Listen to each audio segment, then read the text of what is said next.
ಅದನ್ನು ಆಡಳಿತ ವರ್ಗದ ಮುಖೇನ ಅನುಷ್ಠಾನ ಇವೆರಡೂ ಕೂಡ ಜೊತೆಯಲ್ಲಿ ಹೋದಾಗ ಮಾತ್ರ ಇವತ್ತು ಅಭಿವೃದ್ಧಿಯನ್ನು ನಾವು ನೋಡೋದಕ್ಕೆ ಸಾಧ್ಯ ಆಗ್ತದೆ. ನಾನು ಈ ಸಂದರ್ಭದಲ್ಲಿ ಒಬ್ಬ ಅಧಿಕಾರಿನ ಹೊಗಳಿದ್ರೆ ತಪ್ಪಿಲ್ಲ. ನಾಗರಾಜನ್ನ ನಾನು ಭಾಳ ಹುಡುಗನಿಂದಲೂ ಗೊತ್ತು. ಅವನ ಕೆಲಸಕ್ಕೆ ಹೋಗಲ್ಲ ಅಂತ ಕೂತಿದ್ದ, ಬೈದು ಅವನ ಕೆಲಸಕ್ಕೆ ಕಳಿಸಿದೆ.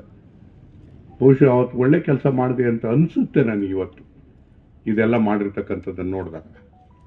ನಾನು ನಿಮಗೆ ಇವತ್ತು ಹೇಳಿದ್ರು, ಇಲ್ಲಿ ಭಾಳ ಜನ ಪಿ ಡಿ ಒಗಳೆಲ್ಲರೂ ಕೂಡ ಇಲ್ಲಿದ್ದೀರಿ, ಮಾಜಿ ಗ್ರಾಮ ಪಂಚಾಯತಿ ಅಧ್ಯಕ್ಷಗಳು, ಇತರೆ ಪಂಚಾಯತಿ ಅಧ್ಯಕ್ಷಗಳೆಲ್ಲರೂ ಕೂಡ ಬಂದಿದ್ದಾರೆ.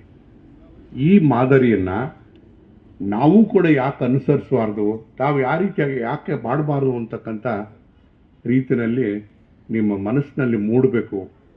ಆದ ರೀತಿಯಾದಂಥ ಕೆಲಸವನ್ನು ಮಾಡಿದಾಗ ಮಾತ್ರ ಇವತ್ತು ಮಹಾತ್ಮ ಗಾಂಧೀಜಿಯವರ ಕನಸು ಏನಿದೆ ಅದು ಹಳ್ಳಿಗಳ ರಾಜ್ಯ ರಾಮರಾಜ್ಯ ಆಗೋದಕ್ಕೆ ಸಾಧ್ಯ ಆಗ್ತದೆ.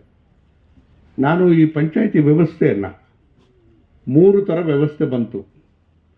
ಮೊದಲು ಪಂಚಾಯತ್ ಇತ್ತು, ಆಮೇಲೆ ಮಂಡಲ ಆಯಿತು, ಆಮೇಲೆ ಗ್ರಾಮ ಪಂಚಾಯತಿ ಆಯಿತು. ಈ 3 ವ್ಯವಸ್ಥೆಯನ್ನು ನೋಡಿರ್ತಕ್ಕಂಥವನು ಬಹುಶಃ ನಾನು ಒಬ್ಬನೇ ಶಾಸಕ ಅಂತ ಹೇಳಿದ್ರೆ ತಪ್ಪಾಗಲ್ಲ. ನಾನು ನೋಡಿದ್ದೀನಿ 3 ಕೂಡ. ಒಂದಕ್ಕೊಂದಕ್ಕೂ ಆಗ್ತಾ ಇರ್ತಕ್ಕಂಥ ವ್ಯತ್ಯಾಸಗಳಿರುತ್ತಕ್ಕಂಥದ್ದು ಕೂಡ ನಾನು ಅರ್ಥ ಮಾಡ್ಕೊಂಡಿದ್ದೀನಿ. ಇವತ್ತು ಬಸವಲಿಂಗಪ್ಪನವ್ರನ್ನ ನೆನೆಸ್ಬೇಕಾಗ್ತದೆ. ಬಸವಲಿಂಗಪ್ಪನವರು ಗ್ರಾಮೀಣಾಭಿವೃದ್ಧಿ ಸಚಿವರಾಗಿ ಈ ಕಾನೂನನ್ನ ರಾಜೀವ್ ಗಾಂಧಿಯವರು ತಂದಂಥ ಆಡಳಿತ ವಿಕೇಂದ್ರೀಕರಣನ ಆ ಕಾನೂನ ಸಂವಿಧಾನ ಬದಲಾವಣೆ ಮಾಡಿ ಕಾನೂನು ತಂದಂಥ ಸಂದರ್ಭದಲ್ಲಿ ಈ ಶಾಸನವನ್ನು ರಚಿಸ್ತಕ್ಕಂಥ ಜವಾಬ್ದಾರಿ ಬಸವಲಿಂಗಪ್ಪನವ್ರ ಮೇಲೆ ಇತ್ತು. ನಾವೆಲ್ಲ ಬಸವಲಿಂಗಪ್ಪನವರಿಗೆ ಭಾಳ ಅತ್ಯಂತ ಹತ್ತಿರದಲ್ಲಿದ್ದಂಥವ್ರು. ಗ್ರಾಮ ಪಂಚಾಯತಿ ವ್ಯವಸ್ಥೆ ಹೇಗಿರಬೇಕು ಅಂತಕ್ಕಂಥದ್ದನ್ನು ನಮ್ಮ ಹತ್ರ ಹುಡುಗರ ಹತ್ರ ಕೂತ್ಕೊಂಡು ತಿಳ್ಕೊಳ್ತಾ ಇದ್ರು. ಒಬ್ಬ ದಕ್ಷ ಆಡಳಿತಗಾರನ ನಾನು ಮತ್ತೆ ನೋಡಲಿಲ್ಲ. ಅಂಥ ರೀತಿಯಲ್ಲಿ ಅವ್ರು ಕೊಟ್ಟಂಥ ಕೊಡುಗೆ ಅಂತ ಹೇಳಿದ್ರೆ ಇವತ್ತಿನ ಪಂಚಾಯತಿ ವ್ಯವಸ್ಥೆ. ಈ ಪಂಚಾಯತಿ ವ್ಯವಸ್ಥೆ ಇವತ್ತು ನಾವು ಉದ್ಯೋಗ ಖಾತ್ರಿಯಲ್ಲಿ ಆಗಿರ್ತಕ್ಕಂಥ ಪರಿಣಾಮ ಅದನ್ನು ಯಾರೂ ಕೂಡ ನಿರೀಕ್ಷೆ ಮಾಡೋಕ್ಕಾಗೋದಿಲ್ಲ. ಬಹುಶಃ ಇವತ್ತು ನಾವು ನೆನೆಸಲೇಬೇಕಾಗಿರ್ತಕ್ಕಂಥದ್ದು ಅಂದರೆ, ಒಂದು ಕಡೆ ರಾಜೀವ್ ಗಾಂಧಿರವರು ಆಡಳಿತ ವಿಕೇಂದ್ರೀಕರಣಕ್ಕೆ ಸಂವಿಧಾನವನ್ನು ಬದಲಾವಣೆ ಮಾಡಿ ಕಾನೂನು ತರುವಂಥ ಕೆಲಸ ಮಾಡೋದ್ರ ಜೊತೆಗೆ ಅದಕ್ಕೆ ಕಾರ್ಯಕ್ರಮಗಳನ್ನು ರೂಪಿಸಿದಂಥವ್ರು ಅಂತಂದರೆ ಮನಮೋಹನ್ ಸಿಂಗ್ರವರು. ಮನಮೋಹನ್ ಸಿಂಗ್ರವರು ಇಲ್ದಲೇ ಇದ್ದಿದ್ರೆ ಇವತ್ತು ಉದ್ಯೋಗ ಖಾತ್ರಿ ಯೋಜನೆ ಜಾರಿಯಲ್ಲಿ ಇರ್ತಿರಲಿಲ್ಲ. ಮನಮೋಹನ್ ಸಿಂಗ್ರವರು ಅವ್ರು ಕೊಟ್ಟಂಥ ಕಾರ್ಯಕ್ರಮಗಳು, ಅವರು ಅಧಿಕಾರದ ಅವಧಿಯಲ್ಲಿ ಕೊಟ್ಟಂಥ ಕಾರ್ಯಕ್ರಮಗಳನ್ನ ಇಡೀ ಪ್ರಪಂಚದಲ್ಲಿ ಮೆಚ್ಚುವಂತ ಆಯಿತು. ಆದರೆ ಇವತ್ತೆಲ್ಲ ಅಧಿಕಾರ ಬಿಟ್ಟ ಮೇಲೆ 10 ವರ್ಷ ಪ್ರಧಾನಮಂತ್ರಿಗಳಾದ ಮೇಲೆ ಈಗ ಅವ್ರನ್ನ ನಾವು ನೆನೆಸುವಂಥ ಕೆಲಸವನ್ನು ಮಾಡ್ತಾ ಇದ್ದೇವೆ.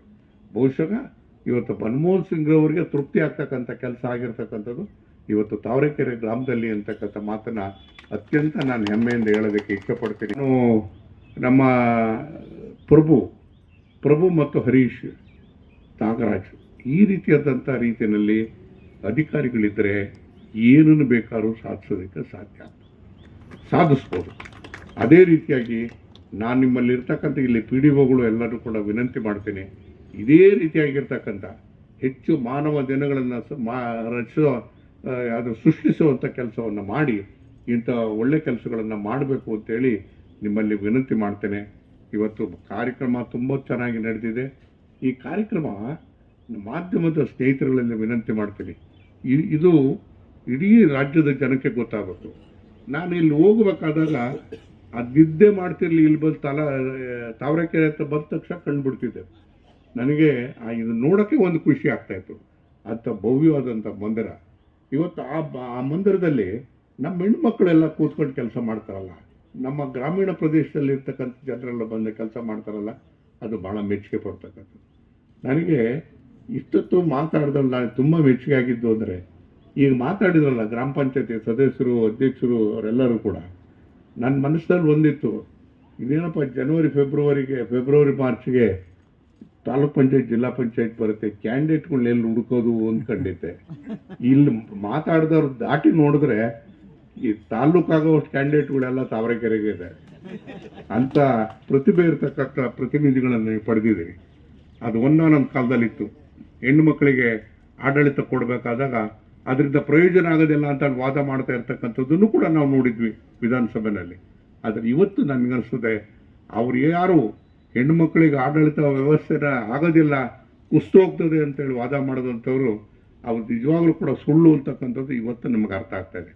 ಇವತ್ತು ಬಹುಶಃ ಇವತ್ತು ಗ್ರಾಮದ ಆಡಳಿತವನ್ನು ಇವತ್ತು ಸಜ್ಜುಗೊಳಿಸ್ತಕ್ಕಂಥ ರೀತಿಯಲ್ಲಿ ಹೆಚ್ಚು ಹೆಚ್ಚು ಪರಿಣಾಮಕಾರಿಯಾಗಿ ಮಾಡುವಂಥ ಕೆಲಸವನ್ನು ಮಾಡಬೇಕಾಗ್ತದೆ ಅಂತಕ್ಕಂಥ ಮಾತನ್ನು ಹೇಳಿ, ಇನ್ನು ಮುಂದೆನೂ ಕೂಡ ನನಗೆ ಪ್ರಭು ಯಾವಾಗಲೂ ಕೂಡ ಪ್ರಭು ಅಂದರೆ ಯಾರೋ ನೀವೇನು ಭಾಳ ಯಾವುದೋ ಊರಿನವ್ರು ಅಂತ ತಿಳ್ಕೊಬೇಡಿಲ್ಲ, ಪಕ್ಕದ ಊರಿನಾರೆ ಆ ಪ್ರಭು ಆತನ ಕ್ರಿಯಾಶೀಲತೆ ಅಪರೂಪ, ಅದನ್ನು ಹೇಳಲೇಬೇಕು ನಾನು. ಹಾಗಾಗಿ ವೇದಿಕೆಯಲ್ಲಿ ಹೇಳಲಿಕ್ಕೆ ಬಯಸ್ತೇನೆ. ಒಂದು ಸರ್ಕಾರ ಅಂದ ತಕ್ಷಣ ಒಂದು 4-5 ಜನ ಸಚಿವರುಗಳು ಇಡೀ ಸರ್ಕಾರವನ್ನು ನಡೆಸ್ತಾ ಇರ್ತಾರೆ. ಅನೇಕ ಹೊಸ ಸಚಿವರುಗಳಿರ್ತಾರೆ. ಆಯಾ ಇಲಾಖೆಗಳ ಉದ್ದ ಆಳ ಅಗಲನೇ ತಿಳಿದಂತೆ ಪ್ರಸ್ತುತ ಕೆಲಸ ಮಾಡ್ತಾ ಇರ್ತಾರೆ. ಅನುಭವದ ಕೊರತೆ ಇರುತ್ತೆ. ಇಂಥದ್ರೆಲ್ಲದರ ಮಧ್ಯೆ ಈ ಹಿರಿಯ ಸಚಿವರು ಏನಿದ್ದಾರೆ, ಒಂದು 5-6 ಜನ, ಅವರು ಆಯಾ ಇಲಾಖೆಯ ಸಚಿವರನ್ನು, ಅನುಭವ ಕಡಿಮೆ ಇರತಕ್ಕಂಥ ಹೊಸ ಸಚಿವರುಗಳನ್ನು ಕರೆದು ಒಂದು ಜಾಯಿಂಟ್ ಮೀಟಿಂಗ್ ಅಂತ ಮಾಡಿ ಆ ಇಲಾಖೆಯಲ್ಲಿರುವ ನ್ಯೂನ್ಯತೆಗಳೇನಿದ್ದಾವೆ, ಕಾನೂನಿನ ತಿದ್ದುಪಡಿಗಳಾಗಲಿ, ಅನುಷ್ಠಾನದ ತಿದ್ದುಪಡಿಗಳಾಗಲಿ, ಸಮಸ್ಯೆಗಳಾಗಲಿ, ಅವೆಲ್ಲವಕ್ಕೂ ಕೂಡ ಪರಿಹಾರವನ್ನು ಕಂಡುಕೊಳ್ಳುವಂಥ ಕೆಲಸವನ್ನು ಹಿರಿಯರು ಒಂದು 4-5 ಜನ ಮಂತ್ರಿಗಳು ಇಡೀ ಸರ್ಕಾರವನ್ನು ಒಂದು ರೀತಿ ದೊಡ್ಡಣ್ಣನ ಥರ ಅದನ್ನು ನಿರ್ವಹಿಸ್ತಾ ನಡೆಸ್ತಾ ಹೋಗ್ತಾರೆ. ಆ ನಿಟ್ಟಿನಲ್ಲಿ ನಾವು ವಿಧಾನಸೌಧದಲ್ಲಿದ್ದಾಗ ಅವರ ಕಚೇರಿ ಯಾವತ್ತೂ ಖಾಲಿ ಇದ್ದಂಥದ್ದಲ್ಲ. ಒಂದಲ್ಲ ಒಂದು ಮಿನಿಸ್ಟ್ರುಗಳನ್ನು, ಕಾರ್ಯದರ್ಶಿಗಳನ್ನು ಕರೆಸಿ ಸದಾ ಅವರಿಗೆ ಈ ಗ್ರೌಂಡಲ್ಲಿ ಇದು ಅನುಷ್ಠಾನ ಆಗ್ತಾ ಇಲ್ಲ, ಈ ಇಲಾಖೆ ಈ ಯೋಜನೆಯಲ್ಲಿ ಸಮಸ್ಯೆ ಇದೆ, ಇದಕ್ಕೆ ದುಡ್ಡು ಬರ್ತಾ ಇಲ್ಲ, ಈ ರೀತಿಯ ಎಲ್ಲ ಯೋಜನೆಗಳ ಅನುಷ್ಠಾನದ ಒಂದು ಜವಾಬ್ದಾರಿಯನ್ನು, ಒಂದು ಮಾರ್ಗದರ್ಶನವನ್ನು ಮಾಡ್ತಾ ಕಿರಿಯರಿಗೆ ಮಾರ್ಗದರ್ಶಕರಾಗಿ ಇಡೀ ವಿಧಾನಸಭೆಯಲ್ಲಿ ಮೊನ್ನೆ ಅವರಿಗೆ ಕೊಟ್ಟಂಥ ಗೌರವ ಅದು ತುಂಬ ವಿಳಂಬ ಅಂತ ನನ್ನ ಭಾವನೆ. ಅವರ ಸುದೀರ್ಘ ಅನುಭವಕ್ಕೆ ಈಗಾಗಲೇ ಯಾವತ್ತೋ ಆ ಗೌರವ ಸಂದೋಗಿದೆ ಜನಸಾಮಾನ್ಯರ ಮನಸ್ಸಿನಲ್ಲಿ ಅನ್ನೋದು ನನ್ನ ಭಾವನೆ. ಹಾಗಾಗಿ ಔಚಿತ್ಯಪೂರ್ಣವಾಗಿ ಅವರ ಬಗ್ಗೆ 2 ಹೆಚ್ಚಿನ ಮಾತುಗಳನ್ನು ಒಂದು ಅಪೂರ್ವವಾದ ಒಂದು ಸಂಗಮ ಅಂತ ಹೇಳ್ಬೇಕಾಗತ್ತೆ ನಾನು ವೇದಿಕೆ ಕಡೆ ನೋಡಿದ್ರೆ. ಯಾಕಂದ್ರೆ ನಮಗೆ ಕಾರ್ಯಾಂಗ ಮತ್ತೆ ಶಾಸಕಾಂಗ ಈ 2 ಅಂಗಗಳಲ್ಲಿ 2 ಧ್ರುವತಾರೆ ಅಂದ್ರೆ ತಪ್ಪಾಗಲಾರದು. ಯಾಕಂದ್ರೆ ಶಾಸಕಾಂಗದಲ್ಲಿ ಆ ಶಾಸಕಾಂಗದ ಎಲ್ಲ ಒತ್ತಡಗಳು, ಬೇರೆ ಬೇರೆ ವಿಚಾರಗಳನ್ನ ಮ್ಯಾನೇಜ್ ಮಾಡ್ತಾ ತಮ್ಮ ಕ್ಷೇತ್ರಕ್ಕೆ ಎಷ್ಟು ಚಾಣಾಕ್ಷತನದಿಂದ ಮತ್ತು ಎಷ್ಟು ನಿರಂತರವಾದ ಪ್ರಯತ್ನದಿಂದ ಏನೇನೆಲ್ಲ ಕೆಲಸ ಮಾಡಿ ಆ ಕೆಲಸ ಗೆದ್ದು ಕ್ಷೇತ್ರದ ಜನತೆಗೆ ಅನುಕೂಲ ಮಾಡಬಹುದು ಅನ್ನೋದನ್ನ ನಮ್ಮ ಜಯಚಂದ್ರ ಸಾಹೇಬರು ಈಗಾಗಲೇ ತಮ್ಮೆಲ್ಲರ ಮನೆ ಬಾಗಿಲಿಗೆ ಸೇವೆ ನೀಡೋದ್ರ ಮೂಲಕ ಈಗಾಗಲೇ ನಿಮಗೆ ಚಿರಪರಿಚಿತರಿದ್ದಾರೆ.